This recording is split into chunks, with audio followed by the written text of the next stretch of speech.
Ok, donc avant d'attaquer la résolution de façon algébrique, ce que je voudrais vous montrer, c'est le logiciel GeoGebra, en fait, qui est sur geogebra.org.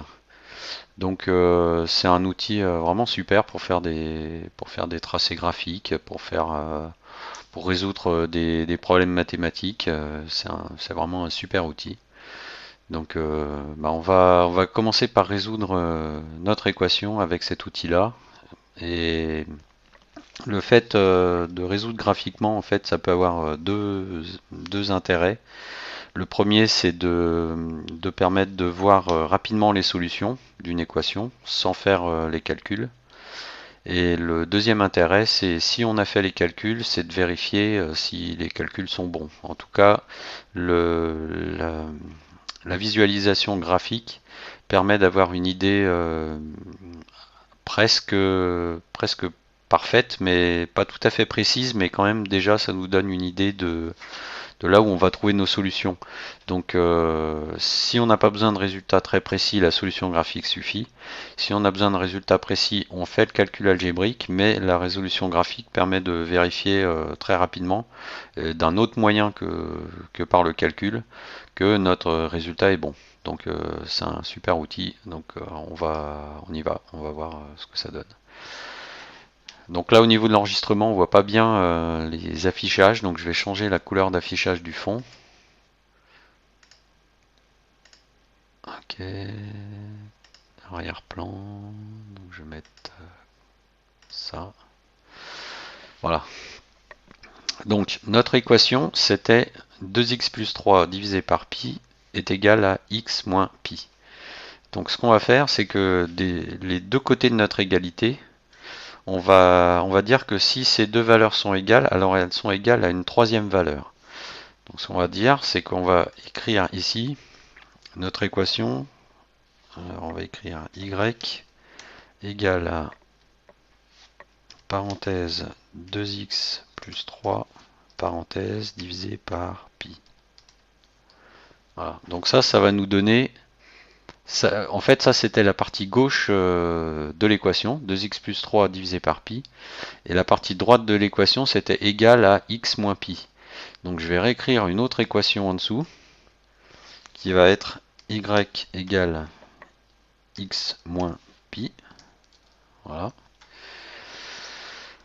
Et donc, qu'est-ce qu'on a en fait? Nous, ce qu'on veut, c'est qu'on veut que 2x plus 3 soit 2x plus 3 sur pi soit égal à x moins pi. Et pour ça, si on a pour qu'on ait ces deux égalités-là, il suffit qu'on ait un y qui est égal à ça et qu'il y ait un y, le même y qui soit égal à ça.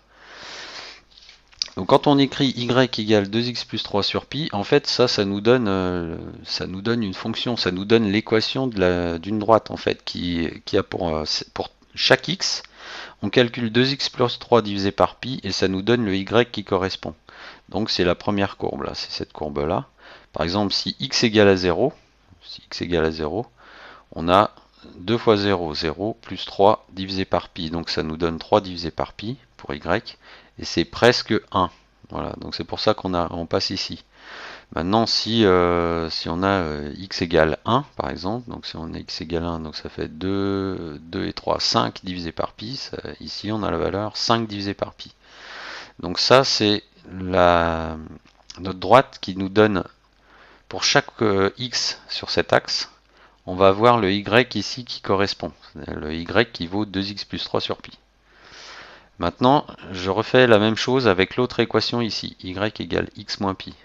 Donc là, pour x égale 0, on a moins pi pour y. Donc là, on a moins pi sur l'axe ici, on trouve 3,14. Pour x égale pi, on a pi moins pi égale 0. Donc pour x égale pi 3,14, y égale à 0. Donc on arrive ici. Et donc en fait, notre solution de notre équation, c'est l'endroit où notre y pour la première équation, c'est-à-dire pour un x donné, le y qui est là doit être égal au y de la deuxième courbe. Donc en gros, ce que je suis en train de dire, c'est qu'on cherche le y qui est identique pour les deux courbes, c'est-à-dire le y qui est ici. C'est-à-dire que le y qui est là, en fait, il vérifie pour le même x, c'est la même valeur pour les deux expressions ici.